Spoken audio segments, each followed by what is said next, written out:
Hello friends, good morning all of you. ఈ సెషన్లో మనం తెలంగాణ టీజీపీఎస్సీ నిర్వహించే గ్రూప్ 2, గ్రూప్ 3 ఎగ్జామ్స్లో భాగంగా ఎకానమీ సబ్జెక్ట్లో థర్డ్ పార్ట్ అంటే పార్ట్ 3. మొత్తం మనకు ఎకానమీ సబ్జెక్ట్లో మరి 3 పార్ట్స్ ఉన్నాయి. Part 1 Indian economy, part 2 Telangana economy, part 3 అభివృద్ధి సమస్యలు మార్పులు అని మనకు 3 పార్ట్స్గా సిలబస్ను విభజించడం జరిగింది. సో ప్రతి పార్ట్లో కూడా 5 యూనిట్స్ ఇచ్చారు. Part 1 Indian economy, part 2 Telangana economy 5 units, part 1 Indian economy 5 units, part 2 Telangana economy 5 units and part 3 అభివృద్ధి సమస్యలు 5 యూనిట్స్ ఇవ్వడం జరిగిందనమాట. ఓకే, ఈ అభివృద్ధి సమస్యల్ని మనం ఇంగ్లీష్లో ఇష్యూస్ ఆఫ్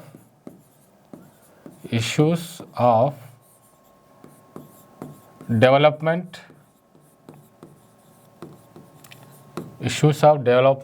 అండ్ చేంజ్,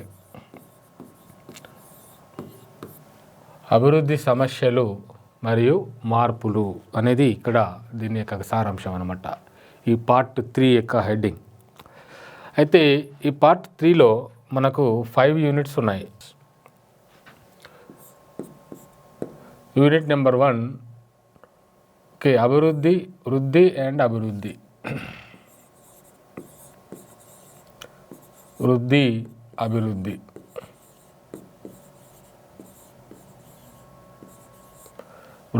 అభివృద్ధి దీన్నే గ్రోత్ అండ్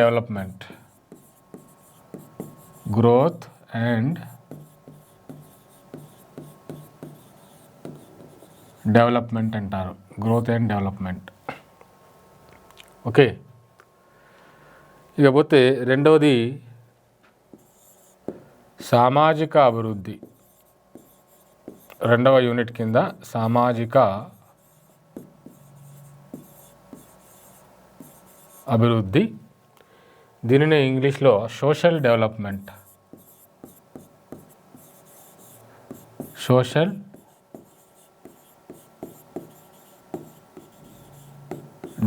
అని చెప్పేసి అంటున్నాం. ఓకే, మూడవది పేదరికం నిరుద్యోగం,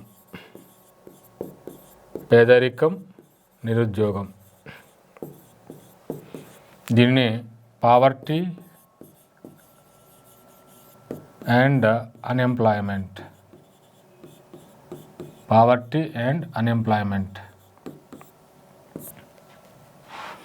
నాలుగవది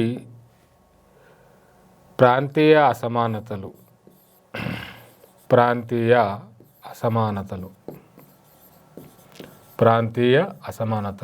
దీన్ని మనం రీజనల్ ఇన్ఈక్వాలిటీస్. ఐదవది పర్యావరణం సుస్థిర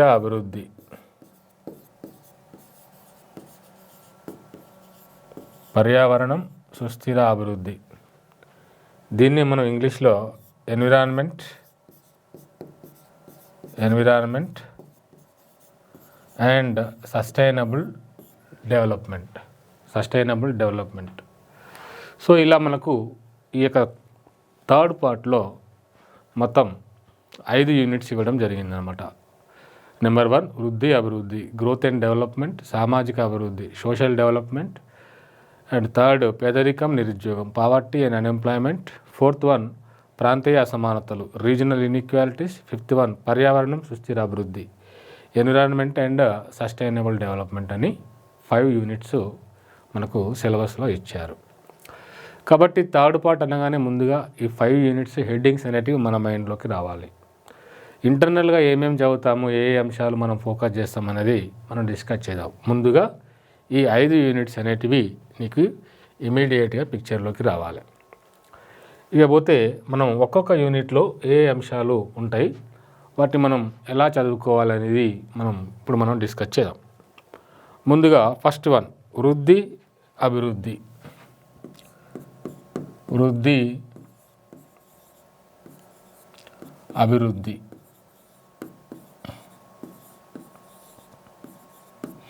దీన్నే గ్రోత్ అండ్ డెవలప్మెంట్ అని చెప్పేసి అంటున్నాం. Growth and development. రైట్. మరి ఇందులో ఏ అంశాలు ఉన్నాయంటే వృద్ధి అభివృద్ధి భావనలు. వృద్ధి అభివృద్ధి భావనలు. దీన్నే concepts of growth and development అని చెప్పేసి అంటాము. Concepts of growth and development. Okay. అదేవిధంగా అభివృద్ధి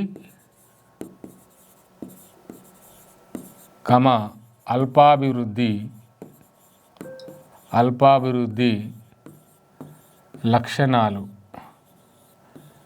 characteristics of development and under development. Characteristics of development and under development. Under development. Right. అదేవిధంగా వృద్ధి అభివృద్ధి కొలమానాలు. మరి వృద్ధిని అభివృద్ధిని ఎలా కొలుస్తాము? కొలమానాలు. ఓకే. మెజర్మెంట్ అనమాట. Measuring growth and development. Measuring growth and development. అదేవిధంగా మానవాభివృద్ధి నివేదికలు. మానవాభివృద్ధి నివేదికలు. ముఖ్యంగా ఇందులో HDR ఉమెన్ డెవలప్మెంట్ రిపోర్ట్, అందులో భాగంగా HDI women development indices etcetera ఉంటాయన్నమాట. ఇది ఫస్ట్ చాప్టర్ యొక్క ఇంటర్నల్ టాపిక్స్. సో జనరల్గా economic growth and economic development.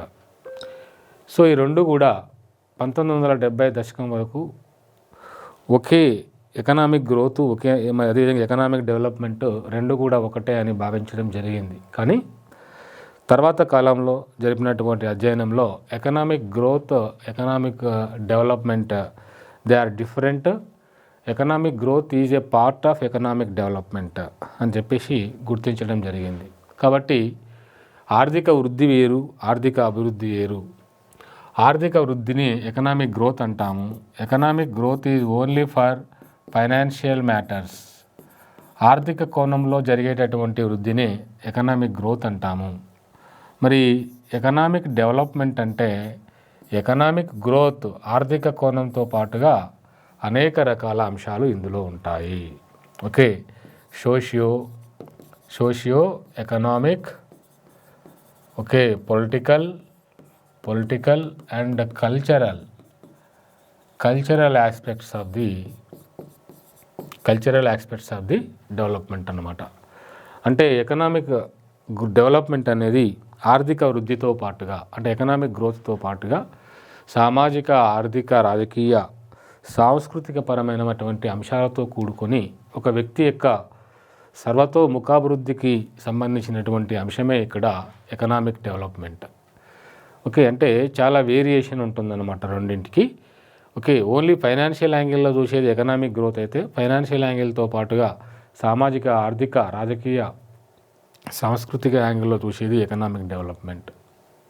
కాబట్టి ఇక్కడ వృద్ధి అభివృద్ధి భావనలు, what are the concepts of growth and development. Okay.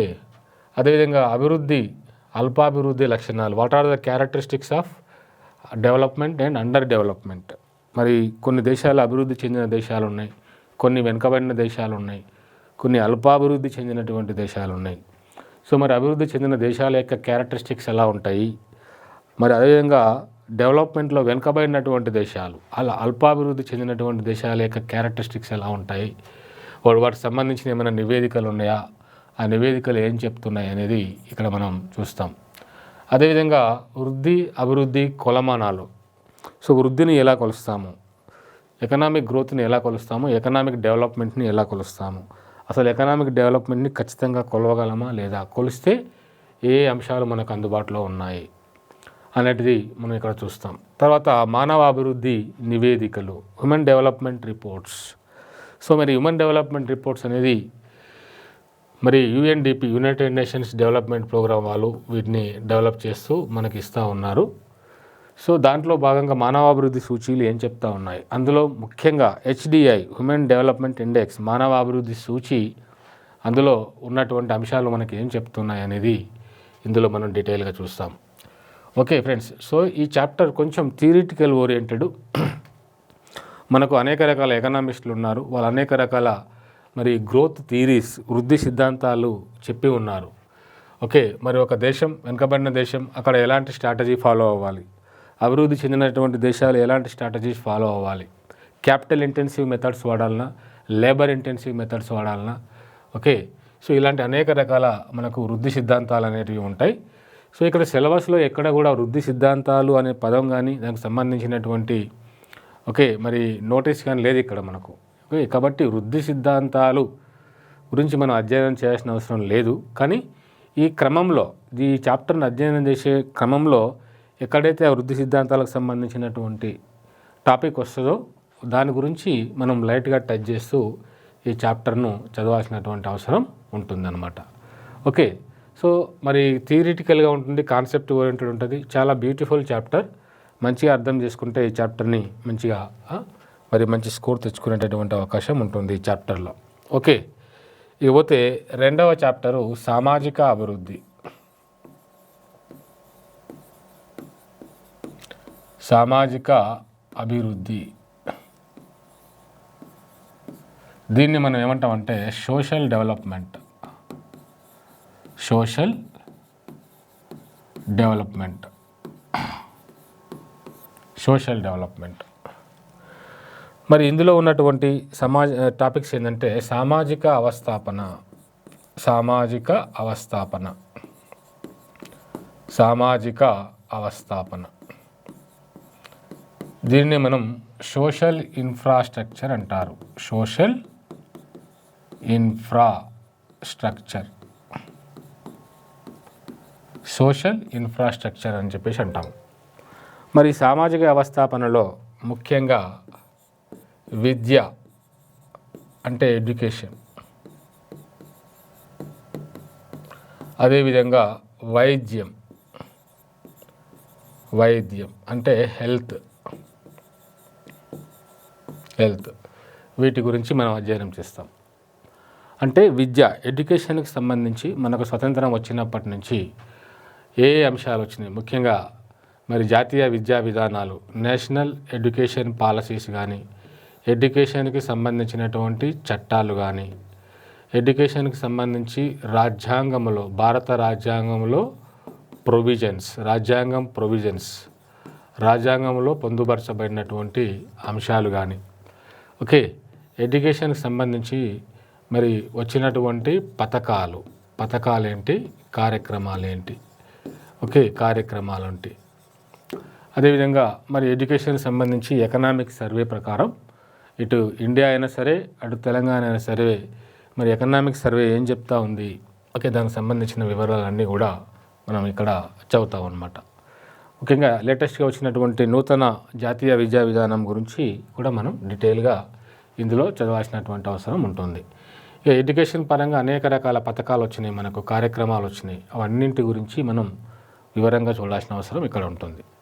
అదేవిధంగా హెల్త్ సెక్టార్, వైద్యం పరంగా మరి ఇండియాలో మరి ఈ యొక్క హెల్త్ సెక్టార్ అనేది ఎలా ఎస్టాబ్లిష్ అయి ఉన్నది, ఇన్ఫ్రాస్ట్రక్చర్ ఎలా ఉన్నది, హెల్త్కి సంబంధించినటువంటి సమస్యలు ఏమున్నాయి ఇక్కడ.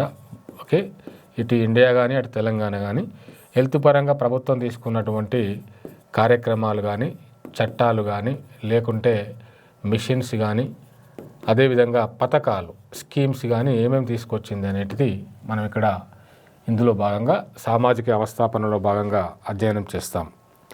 ఓకే, అదేవిధంగా మరి ఇంకేముంటుందంటే సామాజిక అసమానతలు. నెక్స్ట్ దీంట్లో సామాజిక అసమానతలు, సోషల్ ఇన్ఈక్వాలిటీస్ ఉన్నాయి. మరి ఈ సామాజిక అసమానతల్లో ముఖ్యంగా కులపరమైన అసమానతలు, క్యాస్ట్ ఇన్ఈక్వాలిటీస్, లింగపరమైనటువంటి అసమానతలు, జెండర్ ఇన్ఈక్వాలిటీస్, మతపరమైనటువంటి అసమానతలు మనకు సమాజంలో ఉన్నాయి. కాబట్టి కులపరంగా వచ్చినటువంటి అసమానతలు ఏంటి, వాటికి గల కారణాలు ఏంటి, ఆ కులపరమైన అసమానతల వల్ల సమాజంలో మరి ఈ వెనుకబడ్డటువంటి కులాలు ఫేస్ చేస్తున్నటువంటి సమస్యలు ఏంటి, ఈ కుల అసమానతలను రూపుమాపడం కోసం భారత రాజ్యాంగంలో పొందుపరిచిన ప్రొవిజన్స్ ఏంటి, ప్రభుత్వాలు తీసుకొచ్చిన చట్టాలు, ప్రభుత్వాలు తీసుకొచ్చిన పథకాలు కానీ కార్యక్రమాలు కానీ ఇవన్నీ కూడా మనం ఇక్కడ చూస్తాం. అదేవిధంగా సేమ్ లింగ అసమానతలు, జెండర్ ఇన్ఈక్వాలిటీస్, సో మరి వీటి గురించి అధ్యయనం చేస్తాం. అదేవిధంగా మతపరమైనటువంటి అసమానతలు, ఓకే, ఇవన్నీ కూడా సామాజిక అసమానతల్లో మనం డిస్కస్ చేసినటువంటి పరిస్థితి.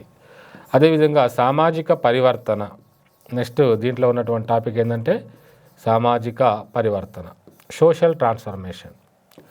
సో మరి ప్రజెంట్ సొసైటీ ఏ రకమైనటువంటి ట్రాన్స్ఫర్మేషన్లో ఉన్నది, ఆ సామాజిక పరివర్తనంలో ఓకే జరిగినటువంటి మార్పులు ఏంటి, అందులో ఉన్నటువంటి ఇష్యూస్ ఏంటి, అందులో ఉన్నటువంటి బెనిఫిట్స్ ఏంటి, ఇవన్నీ కూడా ఈ సామాజిక పరివర్తనలో మనం అధ్యయనం చేస్తాం.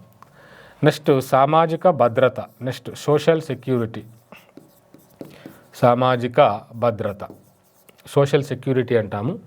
మరి ఈ సామాజిక భద్రతలో ముఖ్యంగా మరి మహిళల కోసం, అదేవిధంగా పిల్లల కోసం, అదేవిధంగా వృద్ధుల కోసం, వెనుకబడిన వర్గాల కోసం, ఓకే, అదేవిధంగా సంఘటిత రంగ కార్మికుల కోసం, అసంఘటిత రంగ అనార్గనైజ్డ్ సెక్టార్ కార్మికుల కోసం ప్రభుత్వాలు చేపట్టినటువంటి సామాజిక భద్రతా అంశాలు ఏమేమి ఉన్నాయి. ఉదాహరణకి అటల్ పెన్షన్ యోజన, ప్రధానమంత్రి సురక్ష బీమా యోజన, ప్రధానమంత్రి జీవన్ జ్యోతి బీమా యోజన, ఇలా అనేక రకాల అంశాలు ఈ సోషల్ సెక్యూరిటీ పరంగా ప్రభుత్వాలు సమాజం కోసం, సామాజిక భద్రత కోసం తీసుకొచ్చినటువంటి అంశాల గురించి మనం ఇక్కడ అధ్యయనం చేస్తాం. Okay, right. ఇకపోతే మనకు మూడవ చాప్టర్, థర్డ్ చాప్టర్ ఏముందంటే ఇక్కడ మనకు పావర్టీ అండ్ అన్ఎంప్లాయ్మెంట్, అంటే పేదరికం అండ్ నిరుద్యోగం.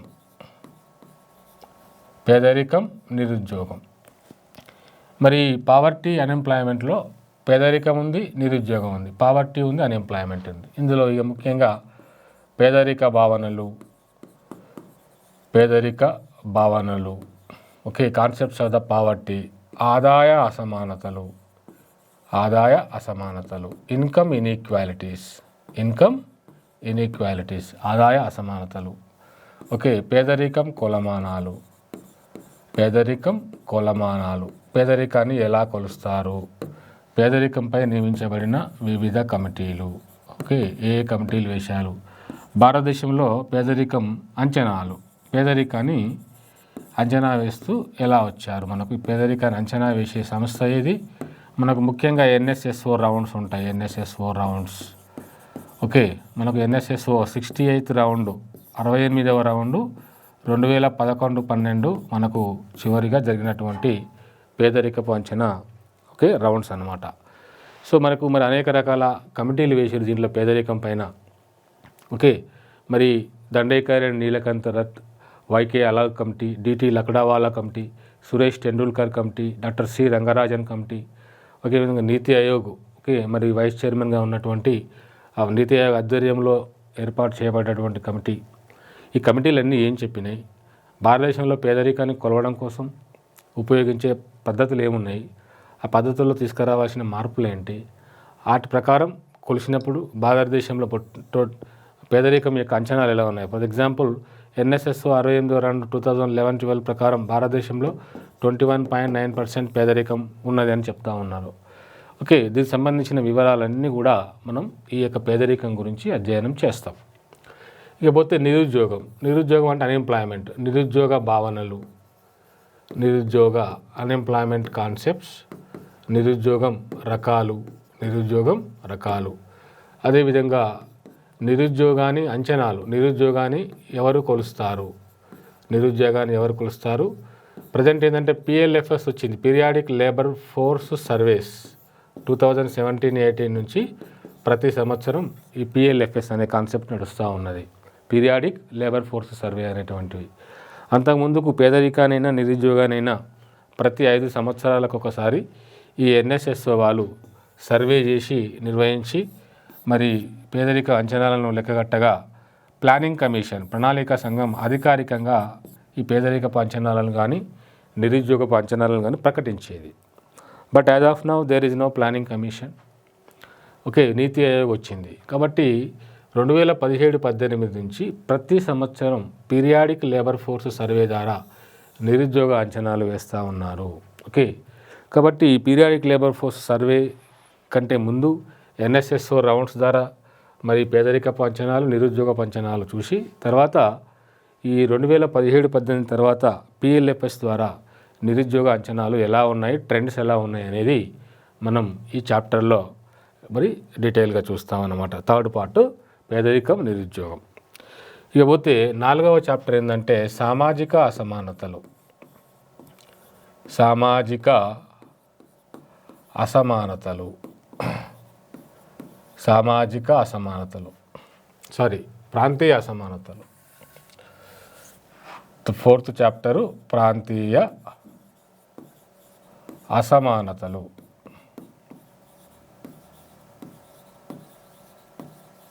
దీన్ని మనం రీజనల్ ఇన్ఈక్వాలిటీస్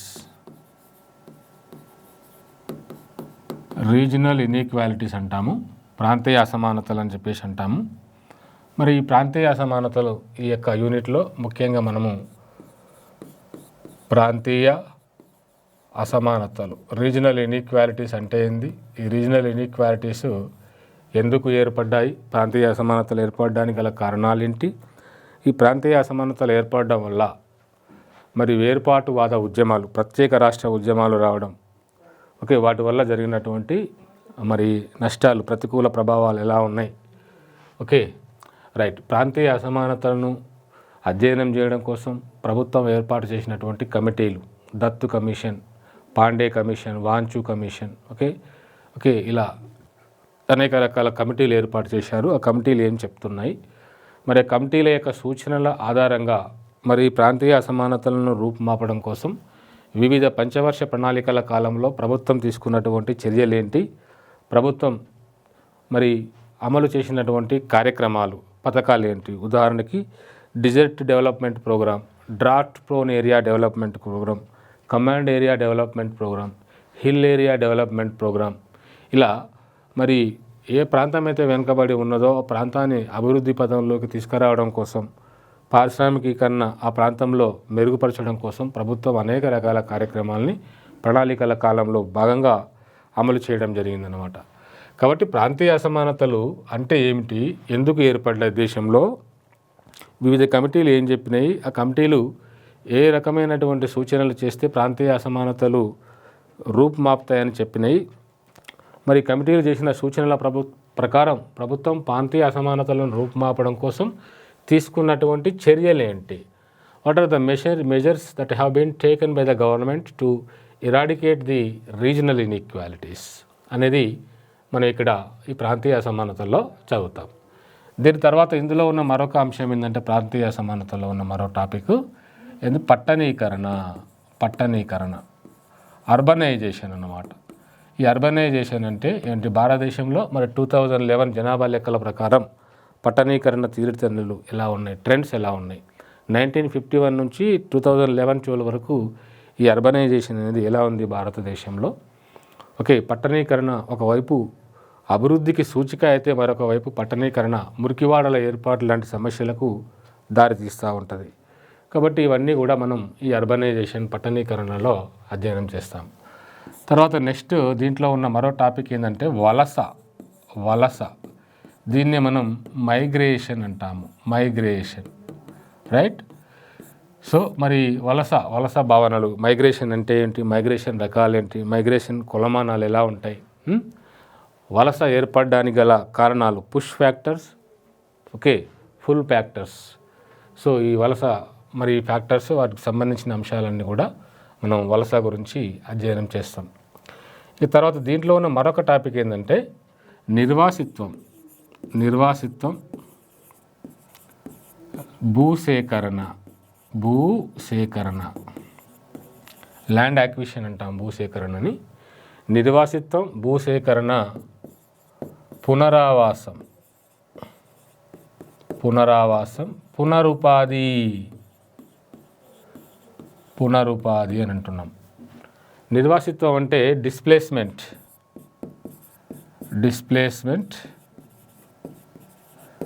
ల్యాండ్ యాక్విజిషన్, భూసేకరణ అంటే land acquisition, resettlement and rehabilitation, ఇదన్నమాట ఇంగ్లీష్లో.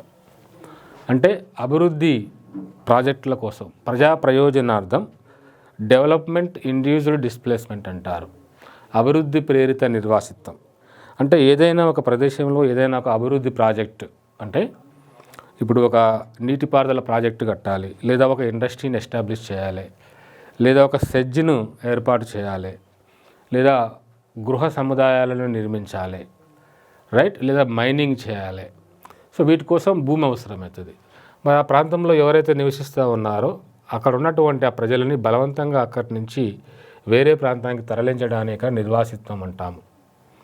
ఓకే, మరి సుమారుగా మనకు భారతదేశంలో గత 50 సంవత్సరాల్లో 50 మిలియన్ల ప్రజలు బలవంతంగా నిర్వాసితులయ్యారు. అంటే వాళ్ళకి ఇష్టం లేకున్నా కూడా వాళ్ళు నివసిస్తున్నటువంటి ప్రాంతం నుంచి వేరే ప్రాంతానికి ప్రభుత్వాలు తరలించడం జరిగింది వాళ్ళని. ఓకే, బలవంతపు నిర్వాసిత్వం. సో ఎందుకు తరలించిందంటే భూసేకరణ కోసం. భూసేకరణ దేనికోసం అంటే ఓకే డెవలప్మెంటల్ ఇండ్యూస్డ్ డిస్ప్లేస్మెంట్ అనమాట. అభివృద్ధి ప్రాజెక్టు నిర్మించడం కోసం భూమి అవసరం కాబట్టి అక్కడ ఉన్న ప్రజలని బలవంతపు నిర్వాసిత్వం చేసి భూసేకరణ చేస్తారు. మరి ఎవరైతే ఇక్కడ నిర్వాసితులు అయ్యారో తిరిగి వాళ్ళని కొత్త ప్రదేశంలోకి తరలిస్తారో ఆ కొత్త ప్రదేశంలో వాళ్ళకి మరి పునరావాసం, అదేవిధంగా పునరుపాధి, వాళ్ళకి ఉన్నటువంటి ఇంటిని నిర్మించి వాళ్ళు జీవనోపాధిని కల్పించుకునేటటువంటి జీవనాధార అవకాశాలను కల్పించేటటువంటి పరిస్థితి అన్నమాట. అంటే పాత ప్రదేశంలో వాళ్ళు ఎలా అయితే జీవించారో, ఓకే ఇంటి నిర్మాణంతో వ్యవసాయ భూమి కలిగి ఉండి, ఓకే అక్కడ చుట్టుపక్కల ఎన్విరాన్మెంటల్ ఓకే మరి కనెక్టివిటీ కలిగి ఉండి, సామాజిక కనెక్టివిటీ కలిగి ఉండి ఎలా అయితే ఉన్నారో అలాంటి పరిస్థితులు వాళ్ళకు నష్టపరిహారం కింద చెల్లిస్తూ వాళ్ళకి తిరిగి పునరావాసం పునరుపాధిని కల్పించేటువంటి పరిస్థితిని మనం ఇక్కడ చూస్తామన్నమాట. కాబట్టి దీంట్లో ఈ అభివృద్ధి ప్రాజెక్టుల కోసం భూసేకరణ చేస్తారు. దాని ఫలితంగా అక్కడ ఉన్న ప్రజలు నిర్వాసితులు అవుతారు, కొత్త ప్రదేశానికి తరలించబడతారు. మరి కొత్త ప్రదేశానికి తరలించబడ్డప్పుడు అక్కడ వాళ్ళకి ఏ రకమైనటువంటి పునరావాస సౌకర్యాలు కల్పించాలి, విధి విధానాలు ఏం చెప్తా ఉన్నాయని చెప్పేసి మనం ఈ చాప్టర్లో చూస్తాం. ముఖ్యంగా భూసేకరణ చట్టం 1894 బ్రిటిష్ వారు తీసుకొచ్చిన చట్టం, తర్వాత 2013 భూసేకరణ చట్టం, అదేవిధంగా 2014 భూసేకరణ ఆర్డినెన్స్, ఇదేమో చట్టం, భూసేకరణ చట్టం, ఇది కూడా చట్టం. అంటే బ్రిటిష్ వాళ్ళు 1894లో తీసుకొచ్చిన భూసేకరణ చట్టం భారతదేశంలో 2013 వరకు కూడా అమల్లో ఉన్నది. బ్రిటిష్ చట్టమే అమల్లో ఉన్నది. దేనికి సంబంధించి? ల్యాండ్ అక్విజిషన్కి సంబంధించి. తర్వాత 2013లో ఈ 1894 చట్టాన్ని ప్లేస్లో ఏం తీసుకొచ్చారంటే నూతన భూసేకరణ చట్టం తీసుకొచ్చారు. దాని మీద కొన్ని సవరణలు ఆర్డినెన్స్ని ఇచ్చారు 2014లో. 2017లో భూసేకరణ బిల్లును ప్రవేశపెట్టారు. ఇంకా ఈ బిల్లు అనేది బిల్లు రూపంలోనే ఉంది, ఇంకా చట్ట రూపం దాల్చలేదన్నమాట. అదేవిధంగా తెలంగాణ భూసేకరణ విధానాల గురించి కూడా మనం ఇక్కడ అధ్యయనం చేస్తామన్నమాట. ఓకే, సో ఈ చట్టాలలో భూసేకరణ ఎలా చేయాలి, పునరావాసం పునరుపాధికి సంబంధించినటువంటి ప్రొవిజన్స్ ఏమున్నాయి అన్నీ కూడా ఈ చట్టాల్లో పొందుపరచబడి ఉంటాయి. కాబట్టి ఈ యొక్క చట్టాలు, ఈ యొక్క భూసేకరణ ల్యాండ్ అక్విజిషన్ యాక్ట్స్ ఏమైతే ఉంటాయో వాటి గురించి మనం ఇక్కడ డీటెయిల్గా చదువుతూ కంపారిజన్ చేస్తూ మరి బ్రిటిష్ వారి కాలంలో ఉన్న భూసేకరణ చట్టంలో ఉన్న సమస్యలేంటి, లోపాలేంటి, దానివల్ల జరిగినటువంటి నష్టాలు, 2013లో తీసుకొచ్చిన మరి భూసేకరణ చట్టం అందులో పొందుపరచబడిన అంశాలు, పునరావాసం పునరుపాధి కోసం ఈ చట్టాల్లో ఇచ్చినటువంటి ప్రొవిజన్స్ ఏంటి, ఇవన్నీ కూడా మనం ఇక్కడ అధ్యయనం చేస్తాము. ఓకే, సో మినిమం సిలబస్ ఉంటుంది కానీ ఎక్కువగా మార్కులు వచ్చే స్కోప్ ఉన్నటువంటి ఏరియా ఇక్కడ ఇది ఈ చాప్టర్ ప్రాంతీయ అసమానతలు అనేటివి. మనం కరెక్ట్గా కనుక చదువుకుంటే ఆల్మోస్ట్ వచ్చే క్వశ్చన్స్ పైన మనం అటెంప్ట్ చేసే విధంగా ఈ చాప్టర్ మనం తయారు కావచ్చు. Okay, right. ఇక పోతే 5th యూనిట్, దీంట్లో ఉన్న 5th యూనిట్ ఏంటంటే పర్యావరణం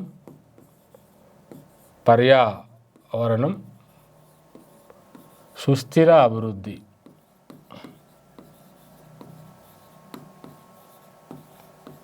పర్యావరణం సుస్థిర అభివృద్ధి, దీన్ని మనం environment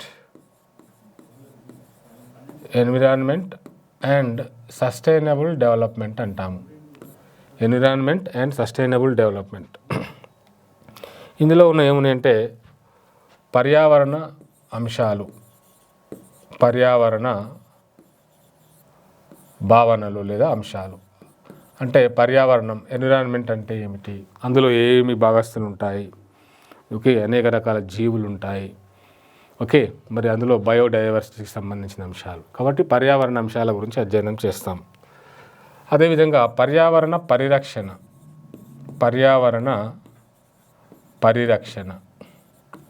protection of the environment, okay. అదేవిధంగా సుస్థిర అభివృద్ధి, దీన్ని మనం ఏమంటామంటే సస్టైనబుల్ డెవలప్మెంట్ అంటారు. దీనిని ఇంకో పేరుతో పిలుస్తారు కొనసాగించగల అభివృద్ధి,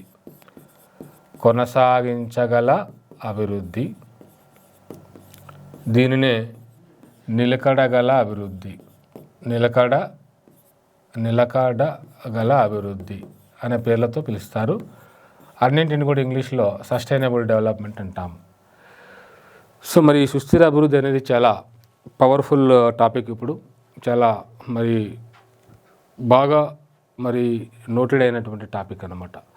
సుస్థిర అభివృద్ధిలో మరి అభివృద్ధి జరగాలి, కానీ పర్యావరణానికి మరి కీడు కాకుండా, పర్యావరణానికి హాని చేయకుండా అభివృద్ధి జరగాలి. ఓకే, మరి భవిష్యత్తు తరాలు, రాబోయే తరాల కోసం కావాల్సిన అన్ని రకాల మెజర్స్ తీసుకోవాలి.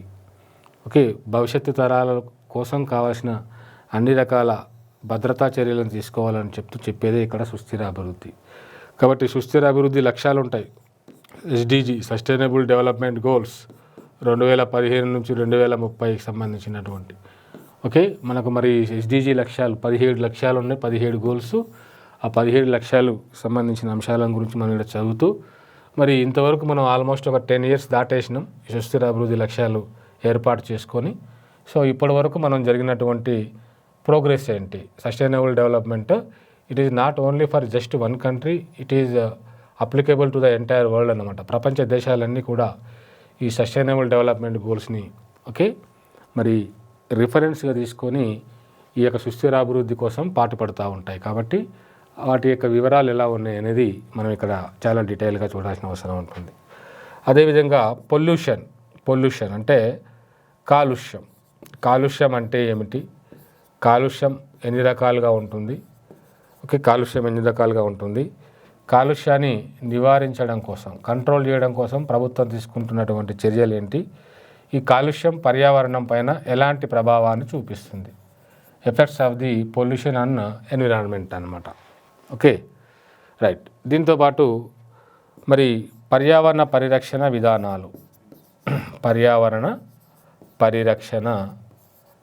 విధానాలు భారతదేశం, మరి భారత ప్రభుత్వం కానీ రాష్ట్ర ప్రభుత్వాలు కానీ ఈ పర్యావరణాన్ని పరిరక్షించడం కోసం ఏ రకమైనటువంటి పాలసీస్, విధానాలు పాటిస్తూ ఉన్నాయి అంటే air pollution act, water pollution act, right, soil pollution act, biodiversity act, okay, వన్యమృగ సంరక్షణ చట్టం,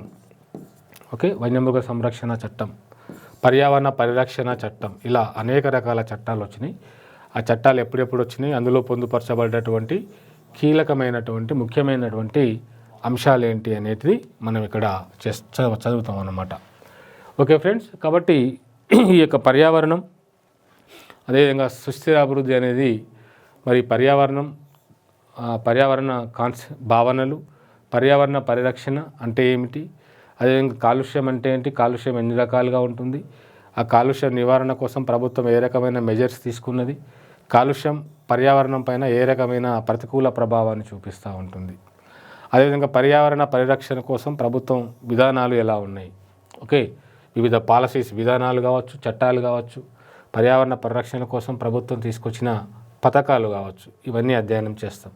తర్వాత సుస్థిర అభివృద్ధి గురించి డీటెయిల్గా చూస్తాం.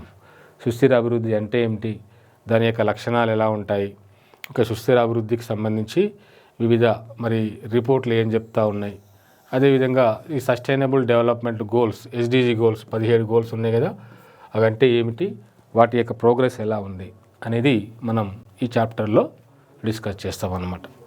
ఓకే ఫ్రెండ్స్, సో ఇది మనకు ఈ థర్డ్ పార్ట్కు సంబంధించినటువంటి ముఖ్యమైన అంశాలు. థర్డ్ పార్ట్ అభివృద్ధి సమస్యలు మార్పులు, issues of development and change. మొత్తం 5 యూనిట్స్ ఉన్నాయి. నెంబర్ 1 ఏంది, గ్రోత్ అండ్ డెవలప్మెంట్. నెంబర్ 2 ఏంటి, సామాజిక అభివృద్ధి సోషల్ డెవలప్మెంట్. నెంబర్ 3 పేదరికం నిరుద్యోగం. నెంబర్ 4 ప్రాంతీయ అసమానతలు. నెంబర్ 5 పర్యావరణం సుస్థిర అభివృద్ధి. అందులో ఉన్నటువంటి ముఖ్యమైనటువంటి సబ్ కాన్సెప్ట్స్ ఏమున్నాయి, వృద్ధి అభివృద్ధి తీసుకుంటే growth and development concepts, under development characteristics, growth and development measurements and human development reports and human development indexes. సామాజిక అభివృద్ధిలో సామాజిక అవస్థాపన, ముఖ్యంగా హెల్త్ అండ్ ఎడ్యుకేషన్ సెక్టార్ గురించి డీటెయిల్గా చూస్తాం. తర్వాత సామాజిక అసమానతలు, కులపరమైనవి, మతపరమైనవి, లింగపరమైనవి. అదేవిధంగా సామాజిక పరివర్తన సోషల్ ట్రాన్స్ఫర్మేషన్ ఎలా ఉంది. ఇంకా సామాజిక భద్రత సోషల్ సెక్యూరిటీ కోసం వచ్చినటువంటి కాన్సెప్ట్స్ ఎలా ఉన్నాయి. ఇక నెక్స్ట్ పేదరికం నిరుద్యోగం దాని యొక్క భావనలు. నెక్స్ట్ ప్రాంతీయ అసమానతలో ప్రాంతీయ అసమానతలు ఒక టాపిక్, పట్టణీకరణ, వలస, నిర్వాసిత్వం, భూసేకరణ, పునరావాసం, పునరుపాధి. ఇవి మనం ప్రాంతీయ అసమానతల్లో చదివేటటువంటి అంశాలు అన్నమాట. ఈ నెక్స్ట్ పోతే పర్యావరణం సుస్థిర అభివృద్ధి, environment and sustainable development. Okay friends, so ఇవి ఈ యొక్క మొత్తం 5 యూనిట్లు ఈ థర్డ్ పార్ట్లో ఉన్న విధంగా. సో వీటన్నింటి గురించి కూడా మనం డీటెయిల్గా క్లాసెస్ తీసుకుందాం.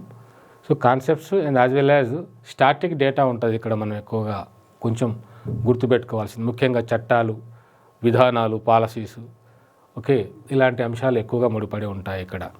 వీటన్నింటి గురించి కూడా మనం డిస్కస్ చేద్దాం. Thank you.